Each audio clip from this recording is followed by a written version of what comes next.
we have been taken to a place called Zarephath, and Elijah is interacting with the widow of Zarephath. And that is a very interesting place in the scripture.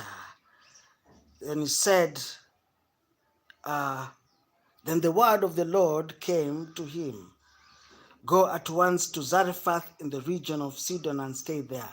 I've instructed a widow there to supply you food. So he went to Zarephath.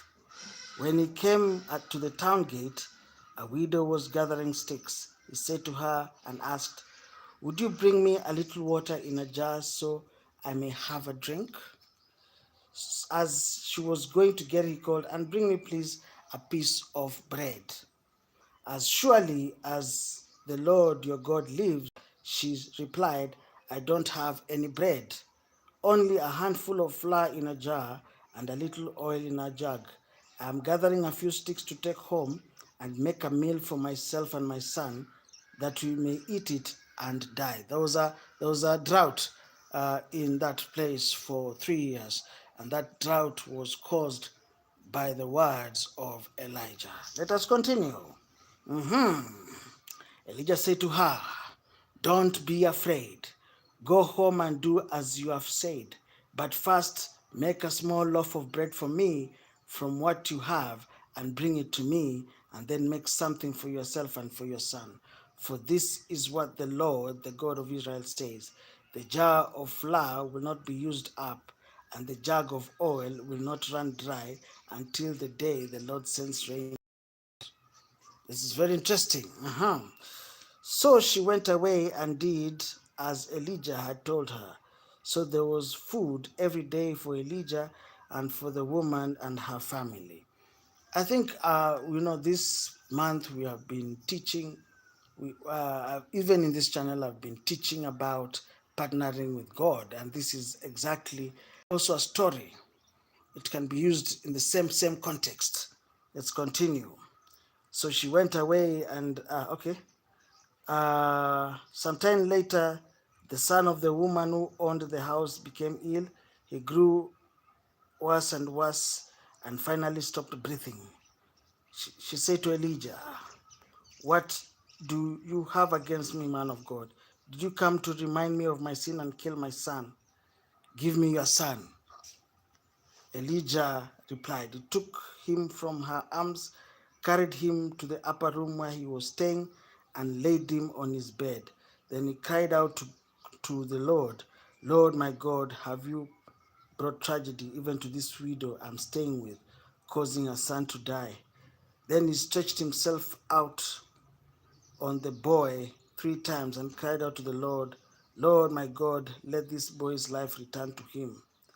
The Lord heard Elijah's cry, and the boy's life returned to him, and he lived. Elijah picked up the child and carried him down into the room, into the house. He gave him to his mother and said, look, your son is alive. Then the woman said to Elijah, now I know you are a man of God, and that the word of the Lord from your mouth is the truth. Oh, that is very wonderful. That is very, very good. If you are new to this channel, it would be my pleasure to host you, to be my pleasure to read the scripture with you. Let's start Elijah, the 1 Kings chapter 18. After a long time in the 3rd year, the word of the Lord came to Elijah. Go and present yourself to Ahab, and I will send rain on the land. That is in the 3rd year. So Elijah went to present himself to Ahab. Now the famine was severe in Samaria, and Ahab had summoned Obadiah, his palace administrator.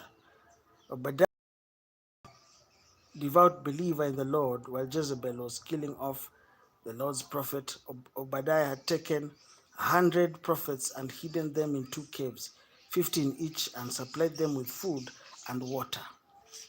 This is a man who protected the men of God.